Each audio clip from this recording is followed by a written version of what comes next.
Well,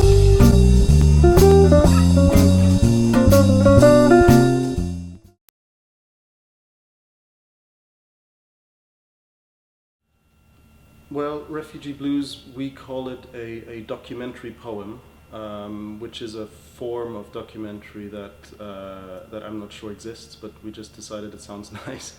But it's basically a poem about the refugee situation, and the poem itself was written by W.H. Auden, a British poet in the late 1930s about Jewish emigration from Germany. So what we see on the screen in the film are images from Calais, from the refugee camp, and the poem itself is read over the images, and so it creates a juxtaposition between our time nowadays and the discussions that have flared up in the wake of everything that happened with the refugee crisis and what happened back then 75, 80 years ago in Europe, and the sort of recurrence of the same thing and the same problem through time and through history.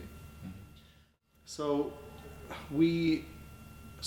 I co-directed this with my friend, filmmaker Tristan Dawes, and we went down to Calais to not so much to make a film. We went down with a car. We've loaded our boot full of clothes and blankets and everything. And we brought our cameras too because we're filmmakers, and decided, well, maybe let's capture a few moments when we're there. We got to the camp. We met a lot of people there. We made friends with them. We sat down for coffee.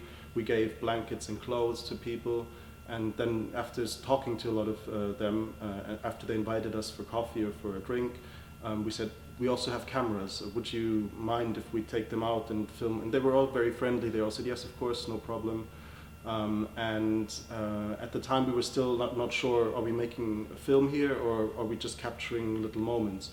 And then Tristan, who's an English teacher, he was working with his poem with his school children in class in London, and so we looked at this poem and we looked around in the camp and we sort of realized, actually, this is very much the same theme and very much the same thoughts, and anybody that we spoke to in the camp would say those words. And we showed that poem to people in the camp, to a friend of ours, Amer, who was in the Sudanese camp, and he read it and he said, this is beautiful, this is exactly what I would say. There's a line in there that says, old passports can't do that, old passports can't get you anywhere. And he was smiling at that and saying, yes, that's my situation. So at that moment we knew that's the story for a film, and that's the essence of why we're here. And after that we had a clear idea for the next day or two of how we could shape the film and how we could create something out of it that would work in filmic form.